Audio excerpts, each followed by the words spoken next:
birthday party, am I invited? Yes. Yes, you're definitely invited. I invite you to all my parties. You just haven't seemed to show up. No, well, is it on the East Coast? Yes. Well, that's why. Why don't you have one here on the West Coast? Because I work all the time. Okay, well, maybe I have one at your house. Where's that? I know about them. Ellen, now, were you surprised by the allegations about P. Diddy? Did that surprise you about P. Diddy? He's been on your show many times. Have you been to his... I just stumbled on some serious gold. Joe Rogan just dropped a wild take, and now the whole internet's buzzing again. This time, he's calling out the silence around Ellen DeGeneres. With the Diddy drama still flooding every headline, people can't stop asking one question. How is nobody connecting the dots? Ellen's name keeps slipping back into the mix, and the more people look, the stranger it all seems. It's like everyone's pretending not to notice. When Diddy got hit with those major federal charges, the internet did what it always does. It started digging. Old clips, throwback interviews, behind-the-scenes moments, stuff people laughed off years ago suddenly feels way different when you rewatch it now. And right in the middle of it all, Ellen. People are replaying those old Ellen show clips with Diddy where they looked a little too comfortable, laughing, joking, talking about parties like it was no big deal. But now, with everything that's come out, those moments hit totally different. Fans are rewatching and saying, wait, was that just harmless fun or something deeper? Any real personal beef with Diddy? But it's got to go down. The bits are there. I'm a gold miner. I just found some gold. And then comes Joe Rogan's take, the one that's making everyone talk. He straight up said there's a reason nobody's pressing Ellen the same way they're pressing others. Even though Diddy was on her show more than once and those party talks weren't some quick joke, it was right there on camera, casual, easy, like it was normal. But now people are starting to think maybe it wasn't just for laughs. Because if you really listen, that silence around Ellen feels loud. It makes you wonder, is this just weird timing or a subject too hot for anyone to touch? Things got even more suspicious when her show got shut down after that huge toxic workplace scandal. That wasn't just some gossip headline. It flipped her whole image overnight. After everything went down, Ellen and Portia packed up and moved to the UK, saying it was because of the political climate. But let's be real, not everyone bought that explanation. All right, we're back with Sean. Diddy comes. Is it Diddy today? Because sometimes you're Puffy and sometimes you're Diddy. Or sometimes you're Daddy. What are you today? I'm so confused today with it, as long as you say it in a nice way. Viewers started side-eyeing the timing, thinking it looked more like a quiet exit than a lifestyle choice. Coincidence? Maybe. But audiences online don't really do maybe anymore. That's why they're digging up old clips, saving screenshots, and asking what really went down behind the scenes. Now, before diving into what Rogan really said, let's rewind for a sec. Why does Ellen even matter in this conversation? Back when BuzzFeed News dropped that bombshell report about her show, it wrecked her Be Kind brand overnight. Former staff came forward talking about intimidation, racism, toxic management, and how they felt scared to speak up. The part that stuck with people was the contradiction. The smiling kindness queen on camera, but a whole different story behind the curtain. The backlash got so wild that multiple executive producers were fired and Ellen herself had to publicly address it. But even after that, the debate never really cooled down. People kept asking, was it just bad producers? Or was it the entire show's culture? Ellen tried to defend herself by saying she didn't know what was happening behind the scenes. And that's when things split wide open. Some people bought it, others called it an excuse. Either way, her America's sweetheart reputation took a serious hit. The show limped on for a while before Ellen announced it was ending because it wasn't challenging anymore. But viewers weren't convinced. To them, it felt like the trust was gone. And once that trust disappeared, it never really came back. The vibe shifted. The smiles didn't hit the same, and fans could feel the tension through the screen. Now, here's where Joe Rogan comes in, and what he actually said lit the internet on fire. I guess Diddy just kept people at his houses because he's got multiple houses, and he's just had freak out part. Look at him, look at Saucy said down. Go Saucy. Yeah, no, Saucy's crazy. Have you seen Saucy? On his podcast, while breaking down the whole Diddy situation, Rogan called out how bizarre it is that so many celebs used to joke about Diddy's parties like it was some kind of flex. He even laughed about it, saying, "It's crazy. Have you seen this stuff?" He dropped names like Ashton Kutcher and others who bragged about those wild nights like it was part of Hollywood's inner circle badge of honor. Then Rogan pointed out something everyone missed. One of the biggest platforms where those party talks happened wasn't TMZ, wasn't radio, it was Ellen's show. That's where the jokes, the winks, the knowing looks all went down, right in front of a live audience. Rogan's point hit hard. How did all these stars hang around those scenes for years, laugh about them publicly, and now claim they never saw anything? Especially when the current allegations paint such a dark picture. Those party stories weren't even subtle. They were told like everyone was in on the secret. One clip from a 2018 Ellen interview keeps resurfacing, and it's sending chills. Diddy looks at Ellen and says he invites her to all his parties, but she never shows. Then he adds, the parties start early, but the real party starts later, at midnight, on the top floors. And Ellen reacts like she already knows exactly what he means. That's the clip people can't stop replaying, the moment that feels way too loaded now. It's like everyone's saying, wait. As you may have heard, this summer there were allegations of a toxic work environment at our show, and then there was an investigation. I learned that things happened here that never should have happened. I take that very seriously, and I want to say I am so sorry to the people who were affected. Ellen knew about these parties, and Rogan's not buying the silence either. He called it suspicious that her name barely ever gets mentioned in the mainstream story. Think about it. Ellen had Diddy on her show multiple times, and the party talk became a recurring joke. Then old footage started resurfacing again, like that 2002 Conan O'Brien moment where Diddy joked about needing locks on his party doors. Back then, people laughed it off as shock humor, but now it hits totally different. It sounds less like a punchline and more like a warning nobody took seriously. People started digging up everything, even that old 2016 tweet where Ellen joked around and called Diddy cuddle snuggle stuff. That resurfaced fast, along with clips where reporters tried to question her in public, and she totally avoided the topic. Some viewers swear her body language looked tense, like she didn't want to go there. Others say, nah, that's just how anyone would act when they're being cornered. Either way, it only fueled the fire even more. Rogan's point stayed crystal clear. If you were close enough to have Diddy on your show multiple times, laugh about his party scene on national TV, and react like you already know what those jokes mean, then people are definitely going to expect you to say something when those same parties turn into serious accusations. He even told a story that made the moment hit harder. Rogan said, Puff was the biggest guy in the world. You couldn't even get into his parties. He once told me, yo, Playboy, this party's $1.5 million. I was like, for what? He said it costs that much to throw one party? Rogan laughed. I told him, Puff, the party's amazing. The mayor's here, everything. But that's too much money. Come to my place in LA, I'll throw you a $400 party that'll rival this one. And then Rogan said, Diddy got defensive. Yo, no, I'm known for this. Don't front. That's when Rogan turned serious again, saying it's the silence from Ellen and other big names that feels off. It's not about proof, it's about perception. The public keeps noticing who speaks and who suddenly goes quiet, and that silence just makes everything look even sketchier.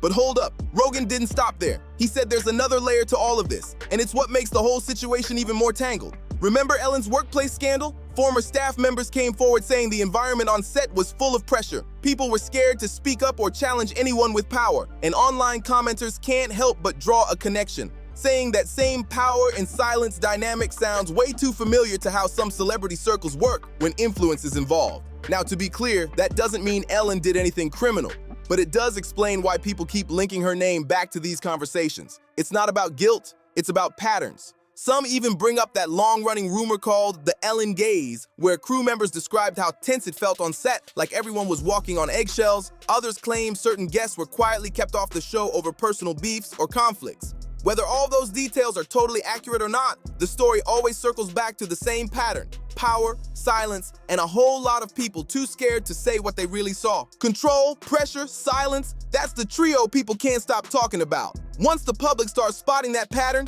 they don't just watch old clips anymore. They start decoding them. Every smile, every word, every reaction suddenly gets a new meaning. And one clip keeps getting dragged up as the perfect example of how spotless someone's public image can look right before it all cracks.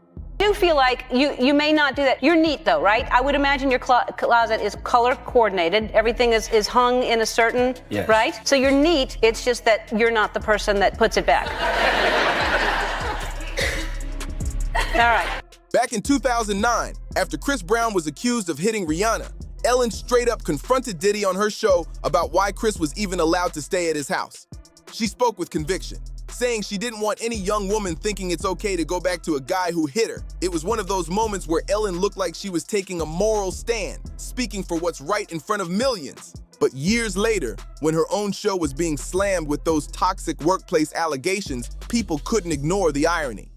Former staff members described the environment as tense, intimidating, and even emotionally draining. That's when the internet flipped the script, calling it pure hypocrisy. Not because it proved a crime, but because the contrast was too bold to overlook. One day she's saying, "I stand up for women." And the next, her own crew is talking about a set that felt unsafe. And when you zoom out, things start looking even more complicated. Around the same time all this was brewing, reports came out that Ellen and Portia sold off their Montecito mansion and quietly moved to rural England, officially saying it was because of the political climate. But the public didn't buy it. They saw the timing, connected it to the ongoing controversies, and added it right into the Diddy conversation. Because as Diddy's legal chaos kept unfolding, fans were tracking which celebs spoke up and which ones stayed dead silent. Ellen's name kept floating right there in the mix, not because she was directly involved, but because people were watching her reaction, or lack of one. Diddy party, but there's a camera that swings around and they go, "Hey, yo, oh, Odell Beckham," and you see Justin Bieber's head come up from his crotch, and he looks in the camera and he's very confused. It's a really disturbing video. At that time, Puff was the biggest guy in the world. You know, you couldn't even get in his parties. And he was throwing a party, and he said, "Yo, Playboy, this party's $1.5 million." I said, "For what? I mean, what are you saying?" "It costs $1.5 million to throw this party." I said, "Puff, I love it. The party's amazing. Yes, the mayor is here and everything." I said, "But that's too much." What? I said, "You come to my place in LA, I'll throw you a party for $400 that will rival this party." And he got a little mad. He was like, "Yo, no, I'm known for this shit. Don't." And that's when the rumors started spiraling into darker territory. Out of nowhere, wild claims popped up online. People saying Ellen had an arrest warrant linked to her former DJ, Steven Twitch Boss, who tragically passed away in 2022. Some posts even claimed there was a recording played in court. Fact checkers jumped in fast and labeled the entire thing false. But the real story wasn't just about the rumor, it was how fast it spread. Nobody was even asking, "Is this real?" The first question was, does this fit the story we already believe? And because Ellen's reputation had already taken a beating, her name turned into a magnet for anything that sounded dark, mysterious, or connected to Hollywood's hidden side. That's the danger with narratives like this. A rumor can move faster than the truth ever could. But here's the thing, the public's distrust isn't coming from nowhere. Once people feel betrayed by an image they believed in, it's hard to win that trust back. And that's why Ellen's name keeps circling back every time another Hollywood scandal hits. Even in her Netflix special For Your Approval, Ellen couldn't avoid the topic. She openly joked about being pushed out of show business, saying the "Be Kind Girl" headline became her entire identity. Like she couldn't escape it no matter what she did. It was her way of acknowledging the fallout. But for many viewers, it sounded less like comedy and more like confession. What really caught people's attention in Ellen's Netflix special wasn't even the jokes, it was the tone. The way she talked about ego, exposure, and how hate always seems louder than love had everyone analyzing her words. She said, "There are such extremes in this business. People either love you and idolize you, or they hate you, and those people somehow are louder." But for many listeners, it didn't sound like accountability. It sounded like deflection, like someone still trying to process the damage instead of owning up to it. And just when the buzz started fading, another viral moment reignited the fire. Aaron Rodgers went on Joe Rogan's podcast and tried to compare Ellen's old talk show set to Epstein Island because of some similar-looking architecture. Rogan quickly shut it down, saying it was just a building in LA that happened to look the same. Probably just coincidence. But the fact that the comparison even came up tells you exactly where Ellen's public image stands right now. People are literally trying to place her on the same conspiracy map used for the darkest names in pop culture history. Not because there's any proof, but because the internet loves a story that feels cinematic. The storyline doesn't even need facts anymore. It just needs mystery, irony, and a few out-of-context clips. So what's everyone saying about all this? Let's break it down and listen to the pattern, not just the insults. One person commented, "Ellen knew, and now she's hiding out in England while Diddy's stuck in court." Another said, "Rogan's just saying what everyone else is thinking." Then came the takes about body language. Clips of Ellen avoiding questions with people labeling her as guilty looking. Again, not proof, but perception. And perception is what's running the show online. When you scroll through the replies, the same themes keep popping up. The toxic workplace headlines, the public apology fans didn't buy, the quiet move overseas that felt like a signal, and now the Diddy conversation. Looping it all together into one wild narrative. That's the real engine of this story. People feel like Ellen never really faced consequences, so now they're searching for a bigger explanation. Remember that question from the start. Why does it seem like nobody wants to talk about Ellen in this conversation? Here's the answer most people land on. They think she's being handled differently. Not officially, not legally, but in a she's still Ellen DeGeneres kind of way. It's about connections, influence, money, and the power to shape a narrative even after walking away from TV. But what's changing is this. Voices like Joe Rogan's don't play by those same Hollywood rules.